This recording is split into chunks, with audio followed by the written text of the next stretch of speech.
This is your year to ring in the deals and ring in the keys to your brand new ride during our Ring in the Savings event at Capital Ford. Like a new 2025 Ford F-250 Super Duty with 0% APR for 60 months. Or a new 2025 Ford Bronco Sport. Just $495 a month lease for 36 months with no money down. This is your year, so drive into 2026 the right way during our Ring in the Savings event at Capital Ford in Santa Fe.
Good evening and welcome to the Pit Press Live. I'm your host for this evening, Ed Nunez, along with my son, producer Nick Nunez. We're joined by Pit Press beat writer Greg Archuleta. He's going to tell us about the Silver beating the Cherry in the spring game 17-14 on Saturday. And the second segment, Nick and I will talk about the current status of the Lobo men's basketball team and the recruits that they've signed and the work that they still have to do. Gentlemen, welcome both to the show. Thanks for joining. Absolutely, Dad. Happy to be here. Yeah, thanks for having me, guys. Arch, you know, it's you wrote an article on the Pit Press. And Arch, I just got to tell you this, man, before we start, it's great to have you back. You did a great job last year in covering Lobo football for us. You know, you and Mark Smith have helped my son become, I think, a pretty darn good writer, man. I'm very proud of him. And your tutelage and your guidance has helped Nick get where he's at. Again, it's not comparing him to you, and you had a long, distinguished career in journalism along with your very good friend Mark Smith. But I appreciate the guidance that you've provided for my son and the fact that you're still here with us. We appreciate it. Well, I will say that, you know, Nick works as hard as anybody I know. So, you know, it's a tribute to him, and it's, you know, makes it the quote unquote mentorship a lot easier when you have somebody that's willing to learn and listen, and Nick does all that, and he's a great beat reporter for the Pit Press. So I can certainly see why you're proud of him, because he does a great job. Yeah, you know what? I'll tell you, I don't know how he does it. Sometimes I'm like, son, I don't know how you do it, man. But like I said, a lot to your guidance and tutelage, along with Mark Smith. Arch, you were out there on Saturday, man, and one of the things that I think, you know, I read several articles, yours. Sean Ryder's and Rick Wright had an article. Your former colleague there at the Journal had one today about New Mexico's and going into next season. But one of the things you said to me or us as listeners or viewers or readers was the fans. I want to talk about that right away. 2,500 fans out there. You one of the best attended spring games that you remember. That's one of the things you wrote about.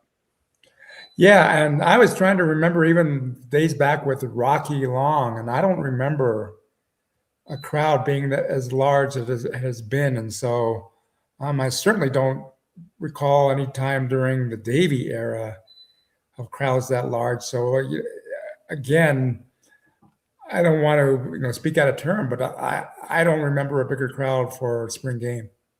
I'll tell you one thing. I think that's enthusiastic.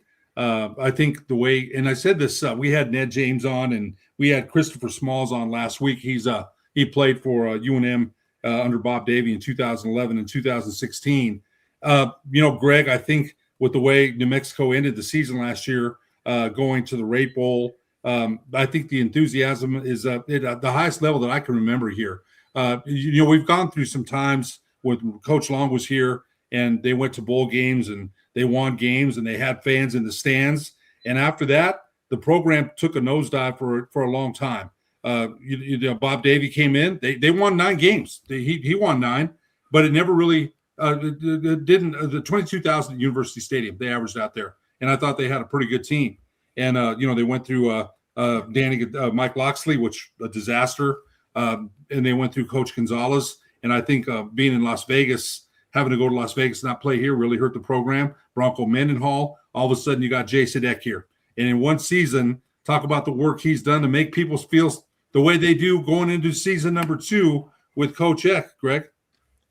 Well, that's just it. And I think the big difference, and someone asked Coach Eck after the scrimmage on Saturday, is what he thought the difference was and why he feels or how he feels how you should build the program, mentioning the fans. And we've seen it all. We've seen him with the videos, with the lowriders, commercials, with all the ticket packages. He's out front and center leading the charge. And that's something that Bob Davie did not do. And I think you mentioned that, Ed. I heard you a couple of times just saying that, he had his home was in Scottsdale. So when he was not here with the team, he was usually back in Scottsdale, not promoting Lobo football. And so even Rocky Long, he was the anti-Jason Eck in that he was not big on videos or being the face of the program. He was the grassroots guy. And I think we've talked about this before, where I had heard countless stories of people telling me that they would see Rocky at a restaurant or just somewhere there, they'd just say hi to him and he'd buy him lunch, buy him a Coke, to invite him to sit down. So he was like just the guy that, like I said, a grassroots guy that got people to follow Lobo football by the handful. But Jason Eck, I think, embraces what is needed in today's social media, internet video world, that you got to be the face of the program. You got to be always promoting, always positive, always involving the community. And I think you see that more so now in a spring game. That again, like I said, I don't ever remember that big a crowd coming with a spring game and being excited about the festivities. And it was, kind of like an actual game where they had things during timeouts. They had like sideline festivities. A lot of the promotions, the concessions were open. And so it was a game-like atmosphere for a spring game, which has never happened. So again, you got to all the accolades go to Coach Eck for what he's built in a year and a half. I'm going to go to my son here in a minute, but I just have to comment on this, Arch, is that with Coach Mendenhall, you couldn't see two more different people.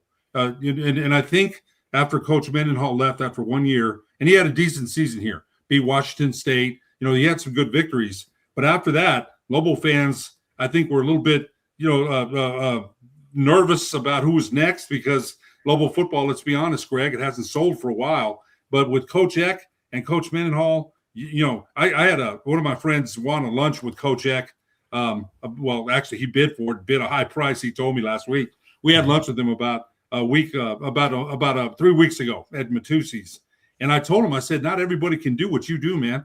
Not everybody can go in the community and, connect. And you mentioned, Greg, social media, all those other things that Coach Eck does. Not everybody can do that. And, he's a special guy. And for Fern Lobo, we have to, he's gone and he left too. But he did a great job in hiring Coach Eck and Coach Olin, who's different as night and day as well. He's not everyone's going to go in the community and, enjoy people, talk. That's a very special gift. And so I think Coach Eck has done wonders here, and everybody you talk to just loves the guy.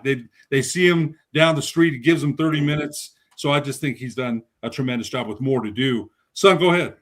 Yeah, Arch, wanted to ask you about your article that you published on the Pit Press. Our viewers can catch that at thepitpressnm.com. Arch's article is titled "No Sneaking Into 2026 New Mexico Football Spring Game Reaffirms Strong Defense, Developing Offense." Arch, what were your biggest takeaways from the UNM spring game? It was the Silver defeating the Cherry 17-14, defensive slugfest. But what were your biggest takeaways? Well, I kind of mentioned in the article, reminded me of the Who song, "Won't Forget Fools Again, Meet the New Boss, Same as the Old Boss," where defense kind of ruled the day. I was kind of hoping, and given Jack Lane didn't play the spring scrimmage, but I was hoping that I could see something out of the quarterbacks that might be a little bit different than what we saw last year. And while there were flashes, and maybe again, you never know in spring ball, is the offense still developing, or is the defense that good? I mean, there were 5 turnovers, 2 interceptions for touchdowns, 2 safeties. So the defense outscored the offense out there on Saturday. And I also know that the offense didn't have their full complement of receivers, but it was more of the same. And I know, Ed, you texted me and said that's not necessarily a bad thing, and no, it's not at all. I mean, if they can, match what they did last year just based on what they did, 9 wins, we'll take it again, right? But I think everybody is kind of hoping to see them take that next step, win the 10th game, especially now in the Mountain West that some of the heavyweights are going to be gone. I think that, you want to see a little bit more balance from the offense and have them rise to the level of the defense. Now, I will say having that defense there, it's going to make the offense better.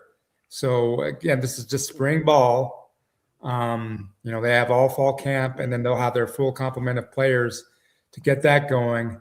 But that said, I was hoping that I would see one of the quarterbacks kind of set themselves apart, and I didn't see that. And Nick, you were out there too. So what were your impressions? Did you think something different? What did you think of the quarterbacks? Yeah, where I was, Arch, is I was trying to take some pictures, man. I only had my iPhone, so they're pretty low-quality photos, but it was really cool to be on the sideline. The one offensive playmaker that stood out was Cameron Matthews. I know he's a running back, but as far as the quarterback play, Arch, I saw Frankie Edwards get that interception in the end zone. It looked like that pass was thrown into no man's land. Toa Favae, and I'm maybe mispronouncing that name, but I think he started, Arch, correct me if I'm wrong, he took the first snaps at quarterback for UNM, and that's the redshirt freshman. I think he took a couple snaps last year, but through 2 interceptions. You had the true freshman, Cade Mitchell, number 15. He was in there a little bit. Gabe Machenbacher also was in there getting some reps. I don't know, Arch. I mean, I guess it's a battle for number 2, and then who's going to challenge Lane. But it seemed like pretty inconsistent quarterback play. And to the point that you made earlier, and I think Jason X said this too, is it that the quarterback play was that bad? Were those interceptions, those 5 interceptions they threw, were they that bad, or was it just really good play by the defense? Well, that's the thing. And so, and I will say on the first series, there was a pass that the Toa, and I think you might have got the last name right, so I'm not even going to attempt it, but he did throw a pass to, and I want to say it was, let me see, to Evan Weissong, that it was nullified because they called a sack, but that was the best pass to me because he laid it out. And I think it was Weissong. I'm not 100% positive.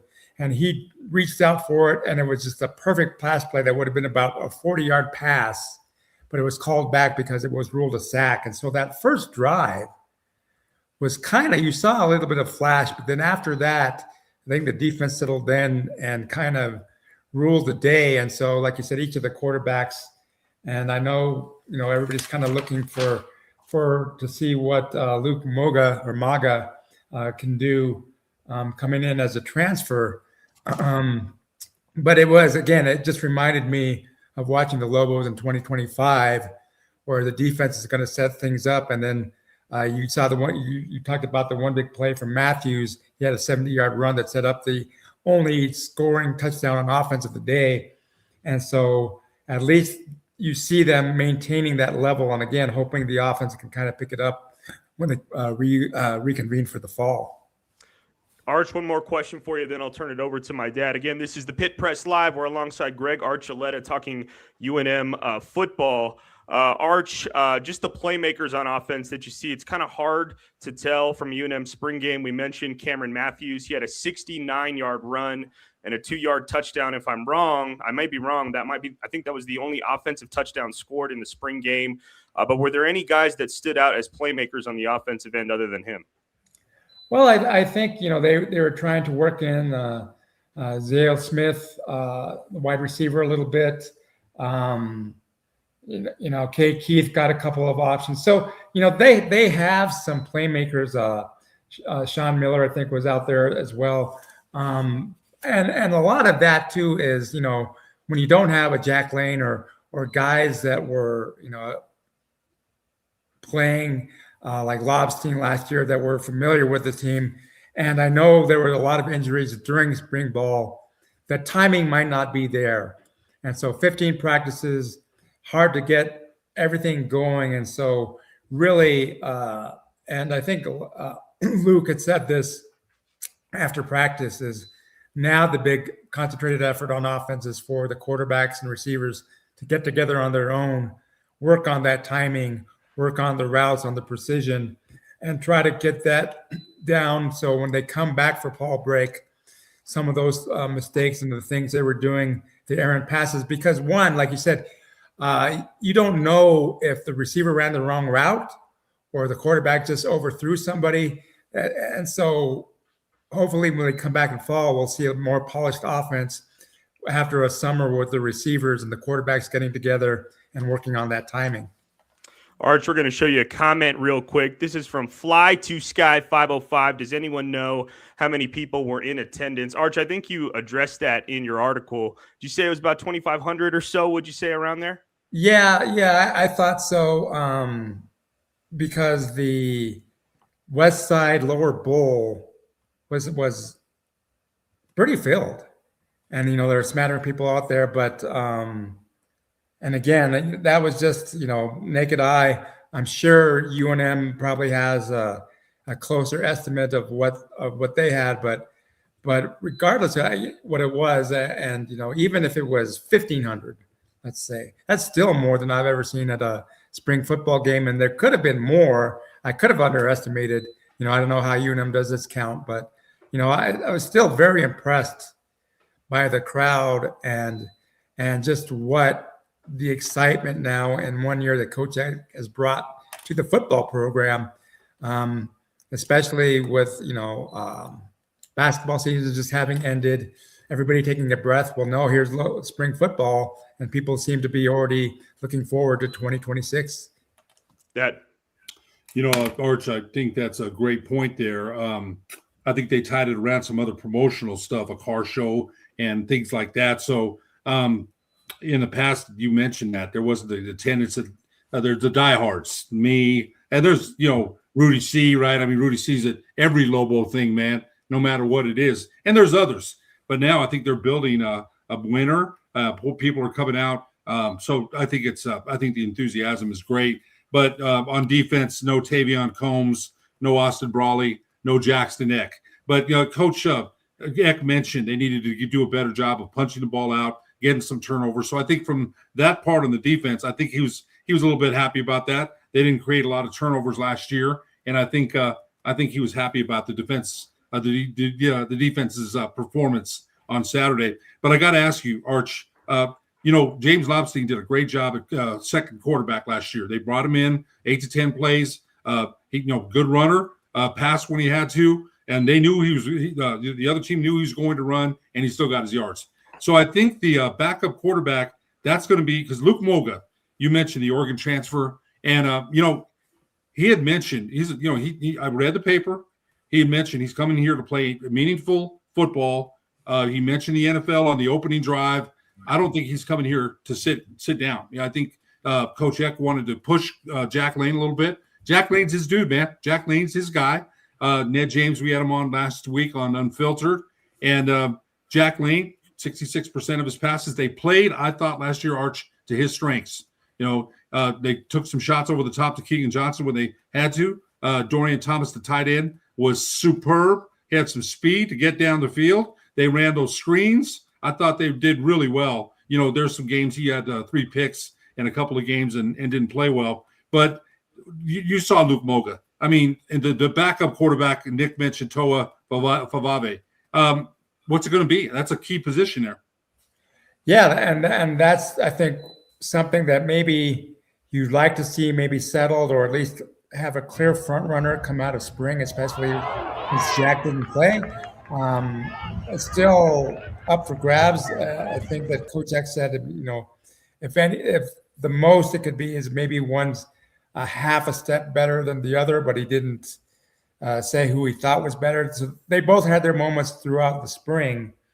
And so, we're just going to have to wait for fall. But you're right. Luke was really pointed about his comments about wanting to get better and improve in the offseason, and made a point of saying that, now he's got a lot of work to do between now and fall camp to get himself ready to be that guy that plays meaningful minutes and, challenge Jack for the starting job, or at least fill that Lopestein role where he can be that spark plug that James was last year.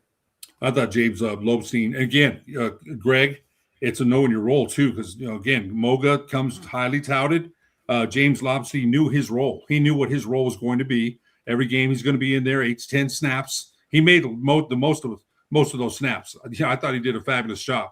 So I think that backup quarterback is very important, especially with Jack Lane coming off of surgery. And there's a comment by one of our great listeners or watchers, viewers. The quarterbacks were pretty bad overall. Eric Markham was probably out there with his dad, Bruce, who used to play for New Mexico back in the day. But Arch, I've got to ask you this, and I'll turn it back over to Nick after I got, it's a revamped conference, man. 5 teams lost, and Rick Wright made a point of saying that New Mexico was 64 and 141 against the teams that are leaving. Now, I'm thinking they're going to a bowl game, man. I'm confident in saying they're going to the bowl game. But now you've got UTEP in, you've got North Dakota State, and you've got Northern Illinois in. Those teams that, hey, Arch, man, we've seen Boise State, San Diego State. New Mexico's going to be looking for that new rival, man. Who's the new rival going to be? But what's your opinion of New Mexico in a revamped Mountain West Conference? I think they should, be contend for a title. Definitely go to a bowl game. What do you got? Well, based on last year and now, we were talking about a team with 75 new players last year, and look what they did. They tied for the Mountain West Championship, and we can sit here talking all day about how they should have been in the Mountain West Championship game.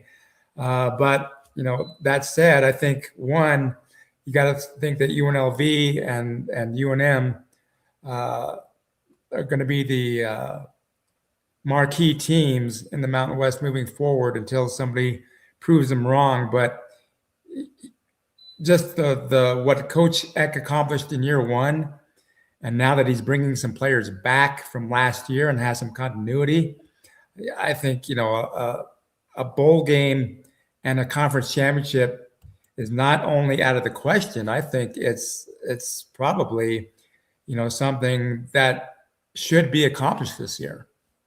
One quick comment. I'll turn it over to Nick. But Arch, isn't it crazy, man? After 1 year of winning season, one of the best seasons we've seen around here in a long time, all of a sudden, and with the revamped conference, that bowl game and a winning season is expected because of Coach Eck. I mean, I can't tell you how this guy, you see him and you're like, wow, this guy's a leader. He's a communicator. And somebody mentioned one of the comments we had, his family, not just him, his wife, his sons. They all of a sudden embrace Lobo. They're Lobos, right? They embrace the program. His son is a freshman, going to be a sophomore at La Cueva, playing quarterback over there. And Coach Eck thought he wasn't sure if he's going to get some reps at the varsity level, but they're all of a sudden, you look at them and it seems like they've been Lobos for years, and they've only been here 2 years. We can't even begin to describe the effect of Jason Eck, and we'll be talking about it for a long time. Son. Yeah, hey Arch, just kind of to the conversation you were having earlier about what are the realistic expectations for UNM football this season in the revamped Mountain West Conference, like my dad was talking about. I pulled up some power rankings here. This was Nevada Sports Net that gained some traction on social media. And it's got here UNM as number 1 in the power rankings, UNLV number 2, North Dakota State at 3, Hawaii at 4, Air Force at 5. Those are the top 5, with UTEP being 10. But Arch, it's way too early. The rosters for other teams, we don't know them all fully yet. But just kind of a bird's eye view in a new Mountain West Conference, do you see UNM as a top 3 finish? Is that realistic?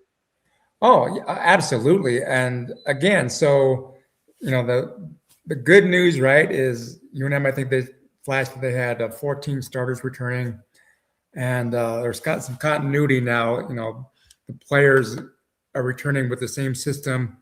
It's not a new coaching staff. There's not 75 new players. So you got to think in year 2, there's going to be some nuances that we didn't see last year, and then we saw how much of a riverboat gambler Coach Eck was on offense and got things done that way.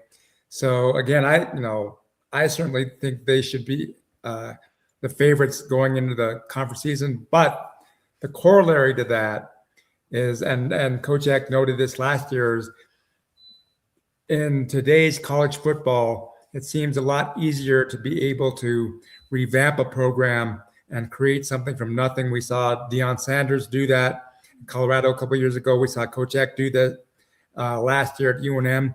So you never know if there's some program or some coach that can, whip up some magic like Coach Eck did. So that's the unknown factor that we may not have seen, 10, 15, 20 years ago when Rocky Long was coaching, when Bob Davis was coaching.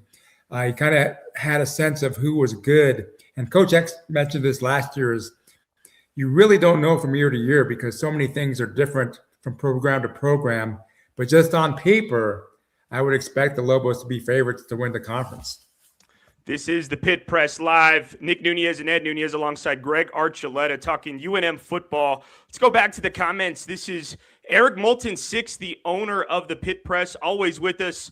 Thank you, Eric, man. We're glad that you had a great time in Denver with your family. We miss you tonight. But Eric Moulton makes everything happen for the Pit Press. We're so lucky to have him. And then I wanted to show this comment from Steve Singletary, 2126. Steve Singletary, great listener of the show. 11-1 or 10-2 is attainable. I got to agree with that. And then Arch, we'll kind of switch gears a little bit. We were talking the UNM spring game. Again, the silver team defeats the cherry team 17-14, kind of an anticlimactic ending in some ways, Greg, but in some ways it was a walk-off field goal to win it. I mean, it's kind of an ugly second half, and the game just reached its natural conclusion. Is that kind of what happened? Yeah, and again, even the flow of the game reminded me of the way the Lobos finished the season, where it was, not always pretty, but there was a defensive play that set up that field goal in the game. Now, the field goal, there's nobody blocking or anything, so they just make the kick. But and that's what the first thing I thought of. It was reminiscent of the Minnesota game to me, where the Lobos were kind of outplayed most of the game, and then found themselves at the end with a chance to win going into overtime. And so that's kind of what happened with the spring game. And so it's always good, like Ed had said, that hey, if they're mimicking last year, the defense is good, and if they can just get some playmakers and settle their position at quarterback, I think a 10-win season this year is definitely doable. Yeah, Dad, Arch, I want to get your guys' thoughts on this comment from Mario Edits 6467_YT. I would love to see UTEP get good and become the Lobo rival. You guys can both speak to that. Makes sense geographically for these teams to be in the same conference. Could be a revenue generator for both schools if both schools could be good in football. Tell us about the old days. Dad, you got some games with UTEP. Arch, I never thought UTEP in football was a huge rival. There were some games I know we had with them that were competitive and good. Oh, I take that back. But they were, I don't know if they're in the conference, the Sun Bowl. I remember going down. Nick, you were with us. We went down to the Sun Bowl when Dontrell Moore, Hank Baskett, and Cole McCamey were playing. And New Mexico came up short, and they should have won. So UTEP, they did have some good games with UTEP in football, and I just think of basketball more because of Jeep Jackson and Hardaway and Dave Feidel and Roshern Amy and Fred Reynolds and all those guys, man. But Arch, what do you think, and the man? Bear, right? Oh, Coach Haskins. Remember when the Bear, when Norm was his assistant, and one year Norm coached for him, and I remember him coming down the pit and Gary Colson meeting him about halfway down and straightening his tie. I never forgot it. Norm owned that pit, Arch. We know that. But what do you think about UTEP? What are your thoughts about that? I mean, I think that's a great point by Mario Edits about regionally, and my son made that point too. What do you think? No, that's, you kind of want an enemy, right? And so someone that brings the fans out too, that you love to hate, right? Because you need a villain, right, to have heroes. And so right now, and especially in this revamped conference, even though, UNLV looks like it's the rival, it sure would be great to have somebody just down the road, 4 hours away by car that could take that role and be that. Now, I remember in 2007, and now we're dating ourselves, right? That Lobos started that season 3-0, went down to UTEP and lost that game. And that was a 9-win season too, that could have easily been their 10th win. And they had, some share of battles between them where Rocky had a couple of times where won a couple, lost a couple. But yeah, I mean, you would like it, there to emerge a big rivalry for the Lobos that would excite the fans and draw 40,000, no matter what the records are. And it just seems like it would be natural if it were UTEP. Man, I still remember those days back in the day, and I know you never forgot them.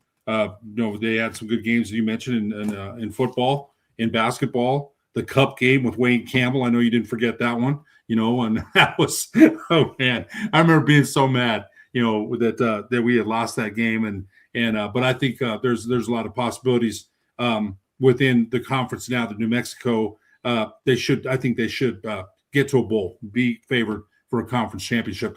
We're going to switch gears a little bit, Greg, and we're going to let you go here in a minute, and then Nick and I will resume talking about the basketball transfers. But Arch, Diego Pavia, Albuquerque native, Volcano Vista. I went to Pius first, the Volcano Vista graduate. Actually, people forget he won a championship at New Mexico Military. I think that's been kind of forgotten.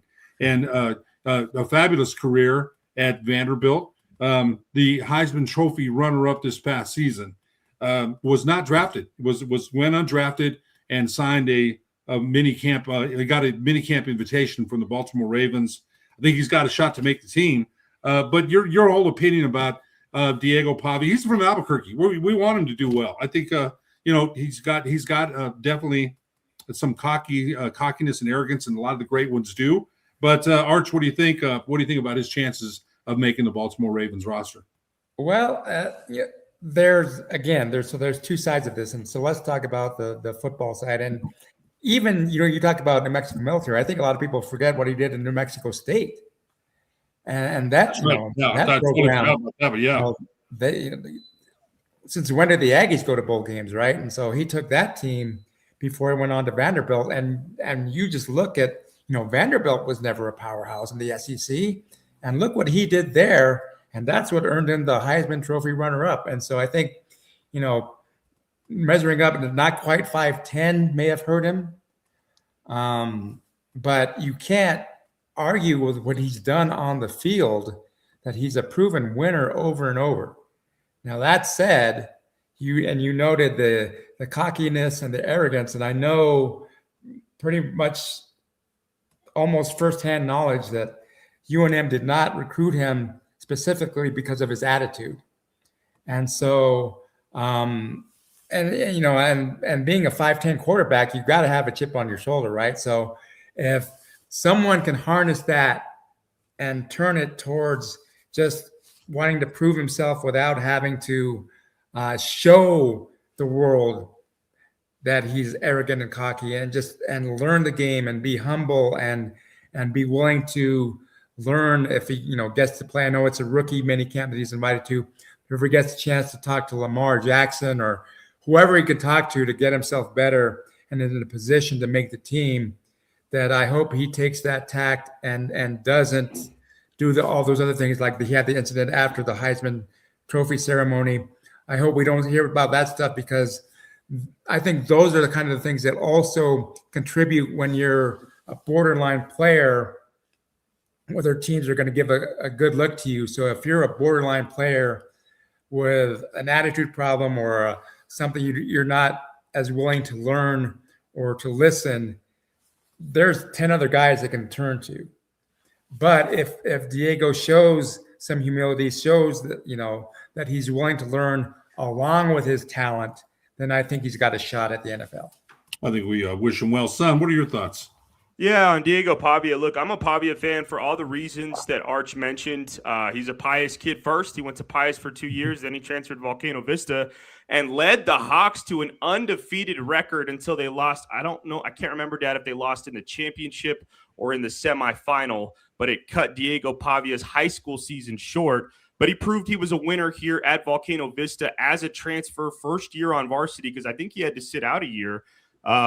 He had an undefeated season until it was cut short in the playoffs. So I'm a huge hometown fan. Obviously, I'm not a fan of the way he conducted himself at the Heisman ceremony. The whole peeing on the logo thing, I think people need to get over that. I'm going to be honest. I'm in that camp.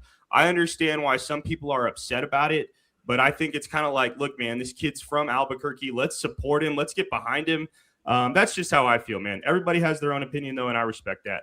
Arch, I wanted to ask you about one guy, man, that was drafted by you, or a former Lobo that was drafted by the Philadelphia Eagles, Keyshawn James Newby, the edge rusher last season that was very impactful on defense for the Lobos. Arch, do you think his game can translate in the NFL? Can Keyshawn James Newby make an NFL roster? Oh, I think he can, and I think he's landed in a great situation with that defense, and now a year removed from being in the Super Bowl, I think they're going to come back hungry this year. And so I think if he can just keep that motor going and be a little bit more consistent with that, I think he's got a great shot at staying with the Eagles. Yeah, and then a couple other Lobos that were drafted or that may be on NFL rosters. Keegan Johnson got an invite to New York Giants camp. So did Damon Bankston. Former Lobo Luke Wysong signed a contract with the Minnesota Vikings. And so you get AJ Halsey, former Lobo that made one of the All-American teams as a freshman, the safety that transferred to Houston. Then he went to LSU. He goes in the second round. So some Lobos well represented. Arch, of all those guys, who do you think has a good shot to make an impact in the NFL?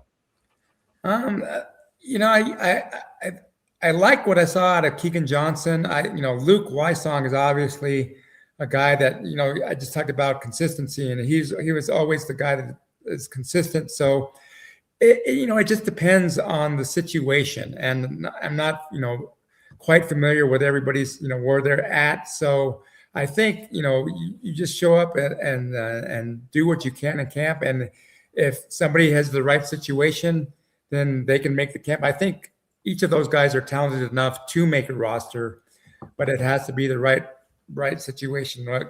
We saw last year with Bill, right, with the Redskins or with the Commanders, and just the impact that he had. And so again, he found himself in the right spot, right time, and so I think it just depends on where each team is at. But again, I really like where Keyshawn landed up with the Eagles, and I think he has a shot to stick with the Eagles. Dad, any final questions for Arch? I think you're right, Greg. Ben and flex at that defensive end position he did a great job of rushing the passer. And Arch, I didn't remember this guy's name. Keyshawn James Newby became the first UNM defensive lineman to be drafted since Larry Dibbles in 1976. And I'd had to really, search my mind for that one. I don't remember him because I remember a lot of the players. But no, I think that's a good point. And real quick, a point, and we're going to wrap this up. And Nick and I will be back for a second segment. But John Romero, you're listening. You're great, one of our best fans, man. You started out with us. I got to make sure I give Diego Pavia. Hey, he came in here as an Aggie, and they're and killed the Lobos, man. And when they played here, he played really well. So that I still remember he had a great game here. So I want to make sure I mention that because I know John will let me have it if I don't.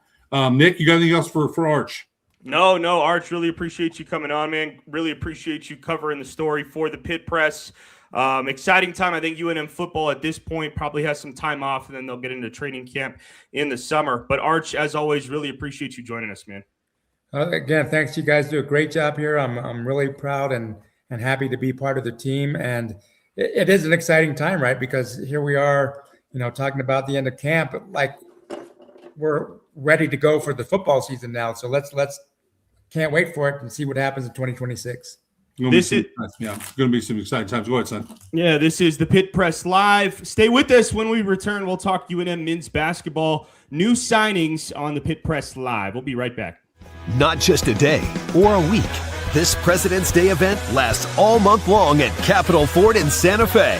Find monumental savings on our best Ford selection, like a new 2026 Ford Escape plug-in hybrid, now $5,800 off MSRP. Or a new 2025 Ford Bronco Sport, just $400 a month, lease for 36 months. So hurry and save during this President's Day event all month long at Capitol Ford in Santa Fe.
Welcome back to the Pit Press Live. I'm Nick Nunez, joined by Ed Nunez. We were joined by Greg Archuleta talking UNM Lobo football. Dad, an exciting time, man. I think this program has a lot of momentum going into the summer. Nick, I got to tell you, you know how long I've been a fan, and I don't know that there's, again, with Coach Long, he's a different guy. There was that kind of feeling there. Him being a former Lobo certainly helped. But I can't tell you again about Coach Eck and what a difference a leader like that makes. Coach Mendenhall was a different guy. He's not a people guy, and that's okay. He's a good football coach. But Coach Eck is a good football coach and a community leader, and I can't say enough about him. So I think the level of enthusiasm and the season tickets, I'm sure, are going to reflect that. I'm very excited about the season. I hate missing any games anyway, even when they're they weren't so good. I hardly missed any games at all. So I'm really excited about it. And I just want to say this, son, that Greg, I want you to think about this. Greg Archuleta had written for the Journal for years, and he said, "I'm proud to be part of this team." How proud are we to have him? And Mark Smith, he'll be back. He'll be back. But how proud are we to have them? And Ryan Tamari, he's not with us any longer. He's the one that got Greg to come on. So kudos to that. Greg has added so much coverage and a respected journalist to what we do. So again, I'm gonna brag a little bit. And I think the Pit Press with Eric Moulton at the head of it. Eric, without the graphics, we don't have a show, right? Yourself, Greg, Mark Smith, Jeffrey Gordon. I'm proud to be part of it. Hey, watch the Pit Press, man. We bring a lot, and I'm saying we're thankful for all the listeners and people that have tuned in since we started. But I can't tell you how proud I am to have a guy like Greg and Mark. And son, as your father, I'm very, very proud of the stories you put out, man. Very proud. And you learn from both some of the best. No doubt, Dad. Really happy to be a part of this team, man. I think we complement each other really well. We got a passion for covering UNM athletics. And with that being said, let's switch gears and talk a little UNM men's basketball.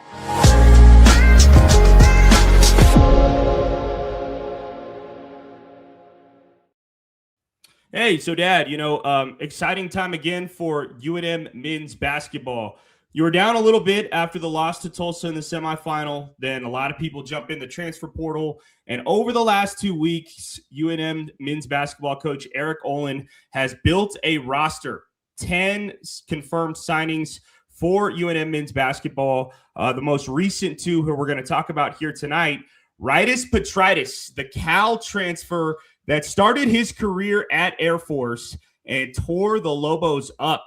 Played the Lobos 5 times in those games, averaged 18 points, about 6 rebounds. Everybody remembers him for that 3-point shot that he made to give Air Force a 78-77 win in the pit and killed UNM's at-large hopes under Richard Pitino. But he transfers to UM with 1 season of eligibility. We were talking about him. What were your thoughts on him, Dad?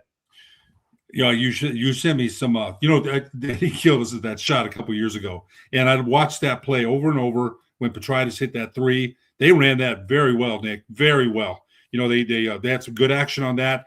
They had some guys going out that way. Petritis delayed, floated out to the 3-point land, and I think it was JT Toppin that was late in coverage, and he just buried it. And that cost UNM had to win 3 straight at the Mountain West tournament to get a bid, and they did. But in watching him. I watched 10 minutes of clips on him. He's not going to overpower you with his athleticism. He kind of reminds me a little bit of a better Luke Hopp, 6'7", can stretch, can get downhill, and I watched him on the rebounds in crowds, in traffic. He's a fighter for rebounds, has instincts where the ball's going to go. I think and the other thing, son, he's 24, man. He's got some experience. He's a veteran. He's going to play, I would expect, a lot of minutes for UNM. So I was excited about that. I thought that was a very good signing, and I think helps balance the roster out a little bit. I was excited. Looking at some of his highlights, and this is the season we'll pull up for Rytis Petritis in his junior season, where he averaged 8.2 points, 5.7 rebounds, and 1.7 assists per game. This is his highlight tape from the 2024-25 season. One thing that stands out to me, Dad, is Petritis is his ability to run the floor. As you see him here, he catches on the break, finishes through contact, but it's his impact on the defensive side of the floor that is really impressive to me. His junior season at Cal in that year, he led the Bears in steals. I want to say it was around 1.4 per game. And then for Air Force, his sophomore season averaged about 1.3 steals. You see it there. Gets his hand in the passing lane and finishes in transition. I think this is a guy who can be a playmaker on the defensive end and really help UNM out there as well. You're watching some highlights of him now. He'll drive, he'll dish. And I think the other thing, Nick, that you mentioned, the physical hustle, the 50-50 loose balls, he's going to get them. That's the kind of player that will do whatever. Look, and that's what I meant in traffic, rebounding in traffic. He'll steal the ball. He'll feed, he'll dish. Watch that. I saw that. So I think, again, like a Luke Hopp or a Chris Howe, maybe a little bit more talented, again, a veteran. He's been around. He's 24 years old. He's played at Air Force, played at Cal 2 years, got hurt last year. And he has a hip injury, which we might be a little concerned about. He's 24. He should bounce back from that. But I think he's played in the pit. He's played in the Mountain West. So at Air Force, they ran that very disciplined Princeton system. So I think with the basketball IQ, Coach Ray Rodriguez, who we've had on, made a point to me the other day about how offenses are not as structured. They changed a lot. More read and react, and dribble drive, a lot of dribble drive stuff. I think this is a guy here that what we just saw, he's not going to pop out 20 or 15 points, but he's going to fill up the stat sheet with points, rebounds, steals, hustle plays. I think it's a great signing. Yeah, and then what kind of impact do you think he makes, Dad, in this front court, which is kind of our question mark? And we'll talk about the other UNM commit, Finn Lastring, the 6'11" center from Germany. Maybe he's not a center. I think everybody's either a forward or a guard these days. But anyway, as far as Petritis' ability to fill some of that front court void that some Lobo fans think is what this roster needs with the 5 remaining spots that it has. Again, UNM can fill up to 15 players on its roster. At this time, it has about 10 signings. I think I saw in one of Jeff Grammer's articles in the Albuquerque Journal, he reported that Coach Olin is targeting 13 players on the roster. Last year, they had 14 players. And again, the last signing they had last year was in June. It was Tomeo Pons. And so it may take some time for UNM to fill out that roster, Dad. But what do you think is kind of their biggest need going forward? And does Petraeus fill that void? He fills up a void. I think they still the kid from Germany. What was his name again? Finn Lastring. Finn Lastring. Now you and I talked about him. Petraeus definitely fills a void they can play him at a 4, but he's 6'7". So Lansing, to me, I looked at the tape, the clips that you showed, and you're going to show him here in a minute. He looks like a player that's got some promise, but if you look at I'm not sure about the competition he played. He's 19 years old, and he needs some development. And look, Nick, I think you and I talked about this over the last couple of years, and going back to Mo Daisy and Josiah Alec and Nelly Jr. Joseph, Bullion, and JT Rock. They've had some big guys, man. They've been able to throw it in over the top. Daisy gave him some points in the post. Josiah Alec, who I was really surprised transferred. He played. He was solid. Nelly Jr. Joseph had a very good year. Very much stronger than he looked like, right? And I thought that Bullion, who was a grown man at 23, and JT Rock, who developed later in the season, gave them some inside presence. New Mexico right now, I think, is lacking that. Lansing looks like a nice player, but Nick, you and I mentioned Tyler Barron is 27 years old, man, and Tulsa. Grand Canyon signed him. They've got the other 7-footer, Efrey. What's his name? Dumerall. Efrey Demerall. Demerall. He's a 7-footer, and Tyler Barron's son at 27.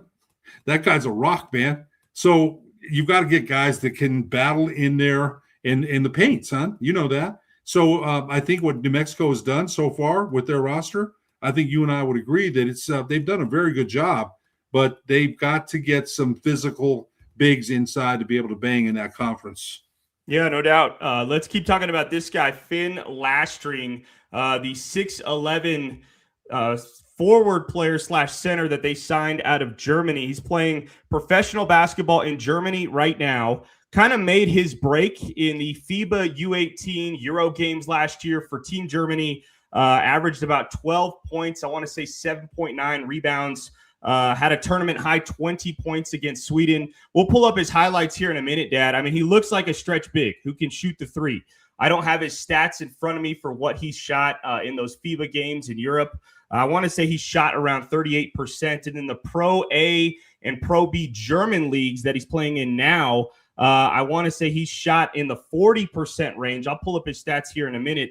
But he's a guy that can shoot the three ball. My question is, can who he's playing against right now in some of these lower level German professional leagues, is that going to translate into Division I college basketball right away?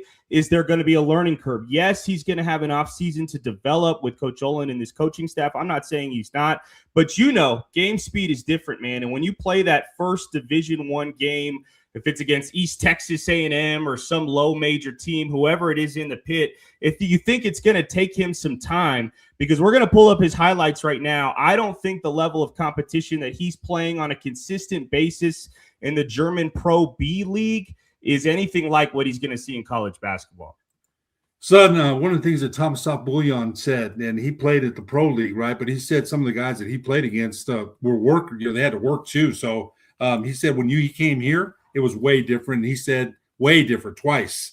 Everybody plays defense here. The game speed was much different here. He found that out quick when you have 15,000 Lobo fans screaming the adrenaline, right? And he said that. So I think Lansing, and it almost reminds me of Antonio Chol, who looked great on highlights. And Lansing, again, the quality of competition we're not real sure about. I don't see a lot of big, strong 5s or 4s on the floor there. That's not to say that he doesn't have an upside, Nick. I think he does.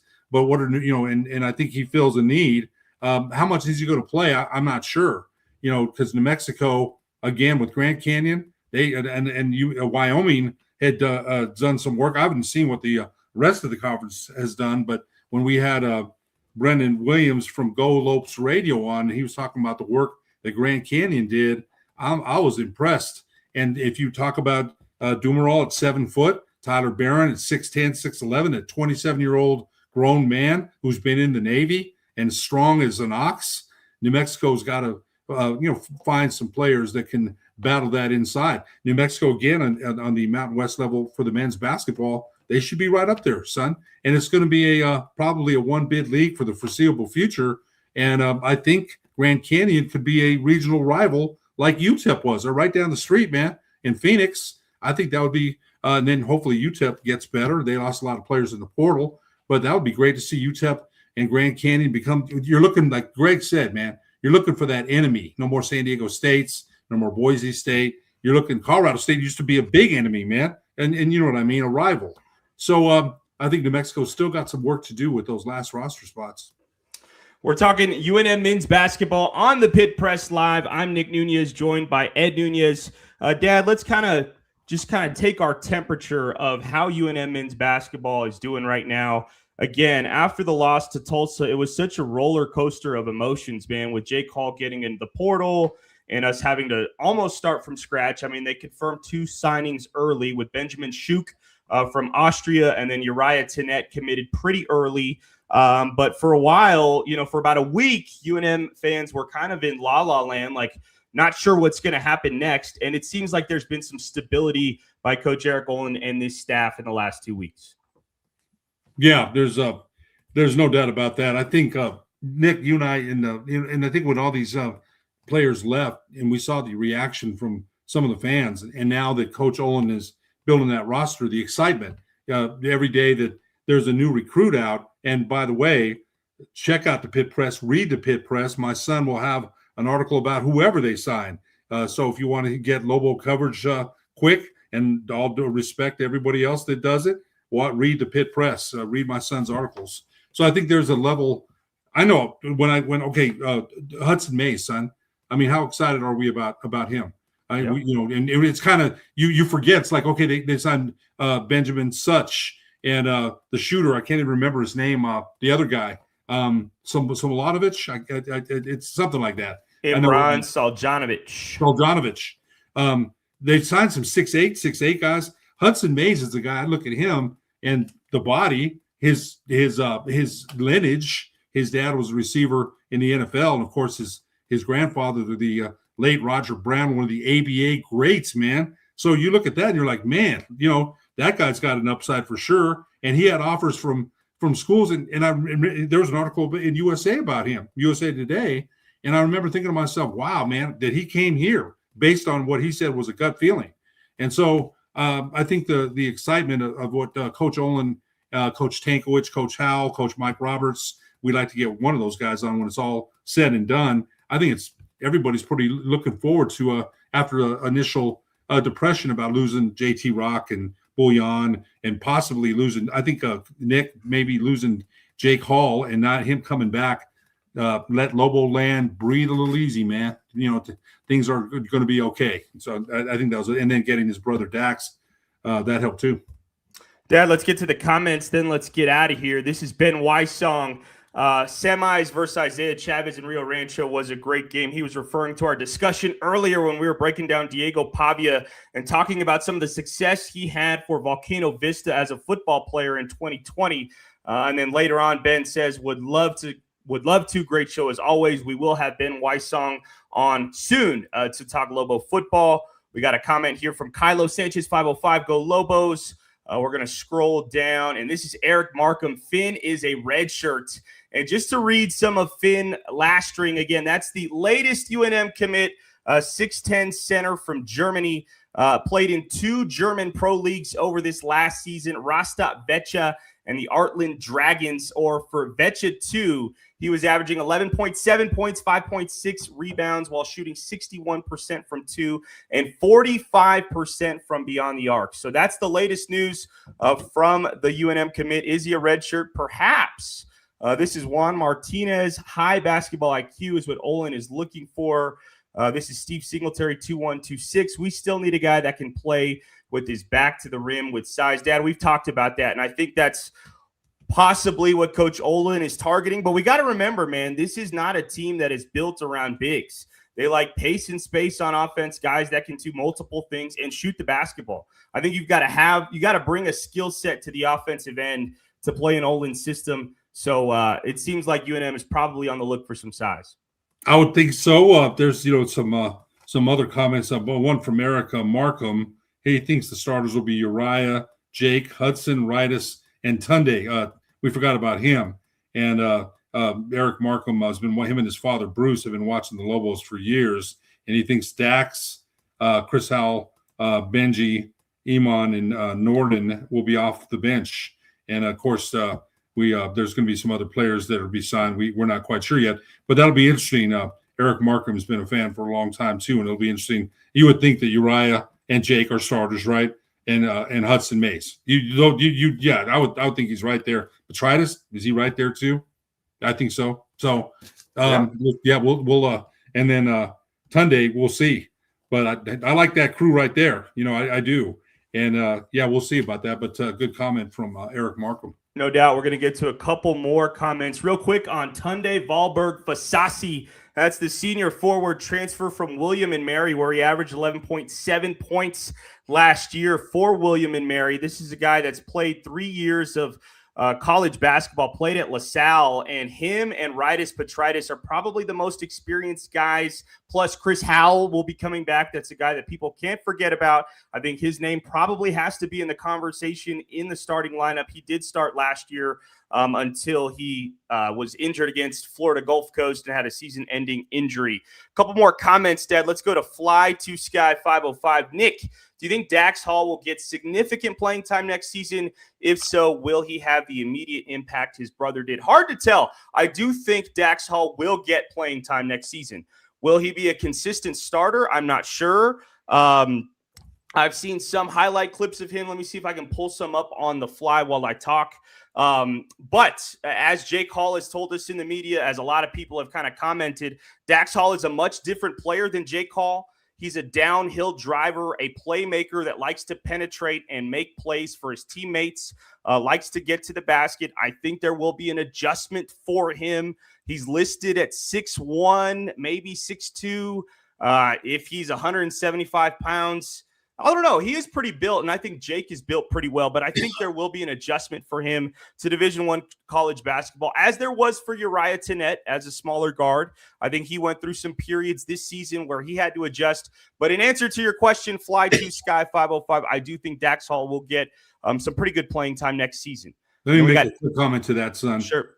In that, remember Jake Hall had one of the best freshman seasons along with Kenny Thomas, Charles Smith, and Phil Smith. Now, Kenny and Charles went to the NBA, and Phil played overseas. Those are three of the greatest Lobos ever. So let's just keep that in mind. Nothing against Dax, and Jake had a great freshman season. But let's remember the company that he's keeping when he had that freshman season. Staying with the comments, we'll finish with this one, Dad. Maybe we got one more from Juan Martinez, 6'4". Any names out there that are deciding on UNM? I don't want to speculate on any names. The one that I was pretty confident with, which is why we got our story out pretty early, was Finn Lastring. I was, a lot of people, I wasn't the only one, had heard rumors that he was going to sign. Eventually he did. It's kind of hard because this information is not public. There are some, Twitter accounts that report that certain athletes have heard from UNM. I haven't come across anything in the last couple days.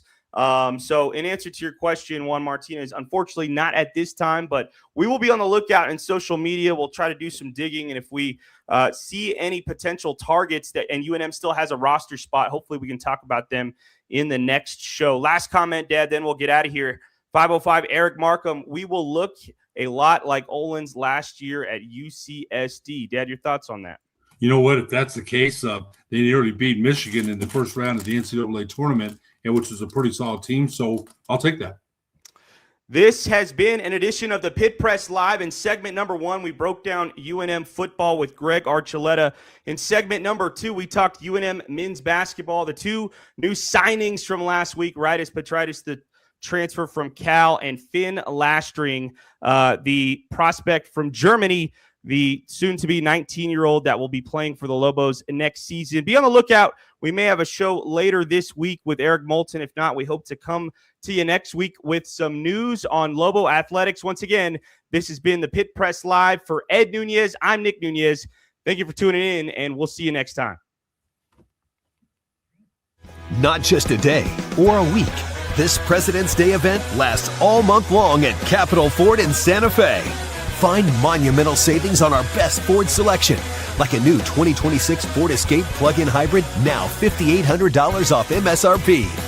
Or a new 2025 Ford Bronco Sport, just $400 a month, lease for 36 months.